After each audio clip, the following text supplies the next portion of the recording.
Iran বনাম America, যুদ্ধ জিতছে কে? সত্যটা আপনাকে অবাক করবে। যুদ্ধ চলছে, মিসাইল ছুটছে, ড্রোন আকাশে, জাহাজ সাগরে। কিন্তু এই যুদ্ধের আসল প্রশ্নটা কি জানেন? কে জিতছে? কারণ ইতিহাস বলে সব সময় শক্তিশালী দেশ জেতে না, অনেক সময় যে হারেনি সেই জেতে। ইরানের আসল কৌশল হারবে না, তাহলেই জিতবে। বিশেষজ্ঞরা বলছেন ইরান সরাসরি আমেরিকার মতো সুপার পাওয়ারের সাথে যুদ্ধ জিততে পারবে না, কারণ সামরিক শক্তিতে আমেরিকা অনেক এগিয়ে। তাহলে ইরান কি করছে? তারা ডিফিউশন স্ট্র্যাটেজি ব্যবহার করছে। সহজভাবে বললে তারা নিজেদের শক্তি এক জায়গায় রাখছে না, ছড়িয়ে দিচ্ছে পুরো মধ্যপ্রাচ্যে। সিরিয়া, লেবাননে হিজবুল্লাহ, ইরাকে PMU, ইয়েমেনে হুথি, এইসব জায়গায় ইরানের প্রভাব আছে।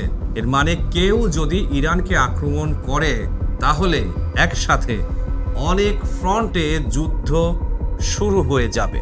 ইরানের পার্লামেন্টের স্পিকার মোহাম্মদ বাঘের গালিবাফ জানিয়েছেন, ইসরায়েল ও যুক্তরাষ্ট্রের সঙ্গে যুদ্ধ শুরুর পর থেকে প্রায় 70 লাখ ইরানি দেশটির সামরিক বাহিনীতে স্বেচ্ছাসেবী হিসেবে নাম লিখিয়েছেন। তিনি বলেন, একটি শক্তিশালী জাতীয় প্রচারণা লাখো ইরানিকে দেশ রক্ষায় অস্ত্র তুলে নিতে উদ্বুদ্ধ করেছে। আগেও আমরা তা করেছি, আবারও করতে প্রস্তুত। আমাদের ঘরে আসলে পুরো জাতির মুখোমুখি হতে হবে। এ সময় তিনি চ্যালেঞ্জ ছুড়ে দিয়ে আরো বলেন, এসে দেখো। সরাসরি যুদ্ধ নয়, চাপের খেলা। ইরান বুঝে গেছে আমেরিকার সাথে সরাসরি যুদ্ধ মানে আত্মঘাতী সিদ্ধান্ত। তাহলে তারা কি করছে? তারা ইনডিরেক্ট ওয়ার করছে, মানে সরাসরি লড়াই না করে অন্য জায়গায় চাপ তৈরি করছে। তেলের দাম বাড়ানো, গুরুত্বপূর্ণ জলপথে অস্থিরতা, ইসরায়েলের ওপর হামলা, এই সবের মাধ্যমে তারা আমেরিকার ওপর রাজনৈতিক চাপ বাড়াচ্ছে। ইতিহাসে বড় শিক্ষা, আমেরিকা সব যুদ্ধ জিতেও হেরেছে।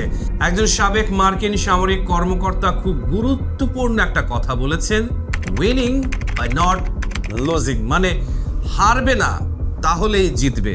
উদাহরণ দেখুন, ভিয়েতনাম যুদ্ধ আমেরিকা যুদ্ধ জিততে পারেনি, ইরাক যুদ্ধ জিতেও স্থায়ী নিয়ন্ত্রণ রাখতে পারেনি আমেরিকা, আফগানিস্তান তালেবান টিকে গেছে, আর ফলাফল দুর্বল পক্ষ শেষ পর্যন্ত টিকে গেছে।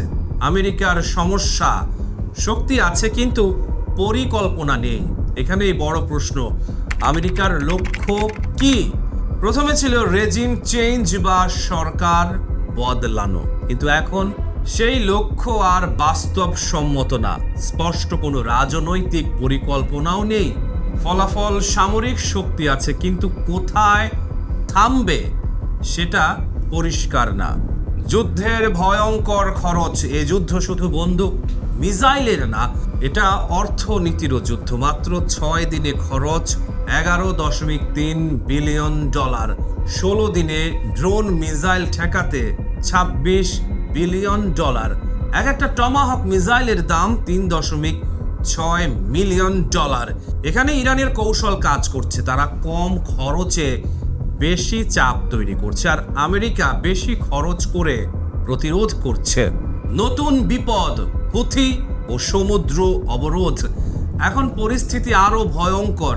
ইয়েমেনের হুথি গোষ্ঠী বলেছে তারা হামলা চালিয়ে যাবে। এর মানে বাব আল মানদেব প্রণালী বন্ধ হতে পারে, লোহিত সাগরের বাণিজ্য বন্ধ হয়ে যেতে পারে, পুরো বিশ্বের বাণিজ্যে ধাক্কা। ইরানের গোপন অস্ত্র, সবচেয়ে ভয়ঙ্কর বিষয়টা এখানে। ইরানের হাতে এমন একটা অপশন আছে যেটা যুদ্ধের চেহারা বদলে দিতে পারে। উপসাগরীয় দেশের পানির প্ল্যান্ট, কারণ ওই দেশগুলোর 95% পানি আসে সমুদ্র থেকে পরিশোধন করে। যদি এগুলো ধ্বংস করা হয়, পুরো অঞ্চলে মানবিক বিপর্যয়, কোটি মানুষ পানির সংকটে। এটাকে বলা হচ্ছে ওয়েপন অফ ম্যাস ডিস্ট্রাকশন লেভেলের হুমকি। 3D চেস, ইরানের জটিল খেলা। বিশেষজ্ঞরা বলছেন ইরান এখন 3D চেস খেলছে, মানে সরাসরি ইসরায়েলের ওপর হামলা, গালফ দেশগুলোতে চাপ, গুরুত্বপূর্ণ সমুদ্র পথ নিয়ন্ত্রণ, 3 দিক থেকে চাপ। কূটনীতি আছে কিন্তু কাজ করবে? এখন বিভিন্ন দেশ চেষ্টা করছে, পাকিস্তানে বৈঠক, মধ্যপ্রাচ্যের দেশগুলো আলোচনা করছে, কিন্তু সমস্যা হলো বিশ্বাস নেই, সবাই সন্দেহে ভরা, তাই শান্তির পথ খুঁজে পাওয়া কঠিন। ট্রাম্পের সামনে 2 রাস্তা, দুটোই খারাপ। বিশেষজ্ঞদের মতে আমেরিকার সামনে এখন মাত্র 2টা অপশন। 1, যুদ্ধ থামানো, কিন্তু তখন হার মনে হবে। 2, যুদ্ধ বাড়ানো, কিন্তু তাতে পরিস্থিতি আরো খারাপ হবে, অর্থাৎ নো গুড অপশনস। ইরানকে বোমা মেরে প্রস্তর যুগে ফিরিয়ে দেওয়ার হুমকি দিয়েছেন মার্কিন প্রেসিডেন্ট ডোনাল্ড ট্রাম্প। এর জবাবে যুক্তরাষ্ট্র ও ইসরায়েলে বিধ্বংসী হামলার হুঁশিয়ারি দিয়েছে তেহরান। ইরানের সামরিক কমান্ড সেন্টার খাতাম আল আনবিয়া রাষ্ট্রীয় টেলিভিশনে দেওয়া এক বিবৃতিতে যুক্তরাষ্ট্র ইসরায়েলকে সতর্ক করে বলেছে আরো বিধ্বংসী, বিস্তৃত ও ধ্বংসাত্মক পদক্ষেপের জন্য প্রস্তুত থাকতে। তাহলে কে জিতছে? এখন সবচেয়ে বড় প্রশ্ন, ইরান কি জিতছে? সরাসরি না, কিন্তু একই সাথে তারা হারছেও না। আর এই খেলায় যে হারেনি অনেক সময় সেই জিতে। এই যুদ্ধ শুধু মিসাইলের না, এটা সময়, অর্থনীতি এবং ধৈর্যের যুদ্ধ। আর এই লড়াইয়ের শেষ কোথায় তা এখনো কেউ জানে না।